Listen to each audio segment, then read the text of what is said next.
Hi friends, ಇವತ್ತು ನಾನು ರಾಗಿ ದೋಸೆಯನ್ನು ಮಾಡ್ತಾಯಿದ್ದೀನಿ. ಜೊತೆಗೆ ಬೀಕ್ರೆಟ್ ಪಲ್ಯವನ್ನು ನಾನು ಮಾಡ್ತಾಯಿದ್ದೀನಿ. ಅದಕ್ಕೆ ಬೇಕಾಗಿರುವಂಥದ್ದು ಬೀಕ್ರೆಟು, ಕ್ಯಾರೆಟು, ಈರುಳ್ಳಿ, ಕಾಯಿ ತುರಿ, ಕೊತ್ತಂಬರಿ ಸೊಪ್ಪು, ಸಾಸಿವೆ ಮತ್ತು ಮೆಣಸಿನ್ಕಾಯಿ, ಸ್ವಲ್ಪ ಕಡಲೆಬೇಳೆ ಹಾಕಿ ನಾನು ಪಲ್ಯವನ್ನು ಬೀಕ್ರೆಟು ಮತ್ತು ಕ್ಯಾರೆಟ್ ಪಲ್ಯವನ್ನು ಮಾಡ್ಕೊತಿದ್ದೀನಿ. ನೋಡಿ ಫ್ರೆಂಡ್ಸ್, ಅದಕ್ಕೆ ನಾವು ಹಿಟ್ಟನ್ನು ಕಲಿಸ್ಕೋಬೇಕು. ನೋಡಿ, ಪಾತ್ರೆ ಕಾದಿದೆ. 2-3 ಟೇಬಲ್ ಸ್ಪೂನು ಎಣ್ಣೆಯನ್ನು ಹಾಕೋಣ. ನೋಡಿ, ಎಣ್ಣೆ ಕಾದಿದೆ. ಅದಕ್ಕೆ ನಾವು ಸಾಸಿವೆ ಮತ್ತು ಮೆಣಸಿನ್ಕಾಯಿ ಹಾಕೋಣ. ಪಟ ಅಂತ ಸಿಡಿಬೇಕು ಸಾಸಿವೆ.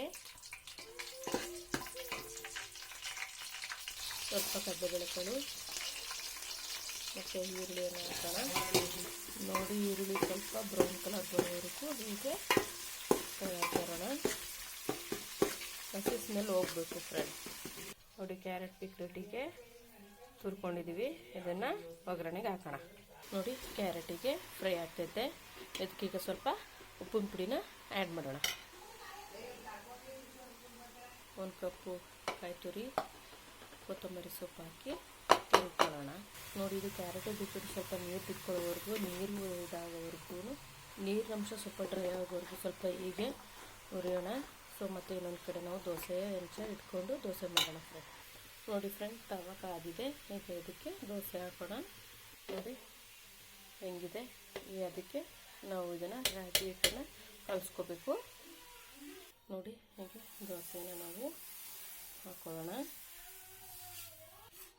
ನೋಡಿ ದೋಸೆ, ರಾಗಿ ದೋಸೆ ಹೇಗಾಗಿದೆ ಅಂತ ಫ್ರೆಂಡ್ಸ್. ನೋಡಿ ಫ್ರೆಂಡ್ಸ್, ಬೀಕ್ರೆಟ್ ಮತ್ತು ಕ್ಯಾರೆಟ್ ಪಲ್ಯ ಹೇಗಾಗಿದೆ ಅಂತ. ರಾಗಿ ದೋಸೆ ಮತ್ತು ಬೀಕ್ರೆಟ್ ಕ್ಯಾರೆಟ್ ಪಲ್ಯ ಸೂಪರ್ ಕಾಂಬಿನೇಷನ್. ನೋಡಿದ್ರಲ್ಲ ಫ್ರೆಂಡ್ಸ್, ಇವತ್ತಿನ ಒಂದು ತಿಂಡಿನ. ಸಬ್ಸ್ಕ್ರೈಬ್ ಮಾಡಿ, ಕಮೆಂಟ್ ಮಾಡಿ, ಪ್ಲೀಸ್ ಸಬ್ಸ್ಕ್ರೈಬ್ ಮಾಡಿ friends. Thank you so much. Bye.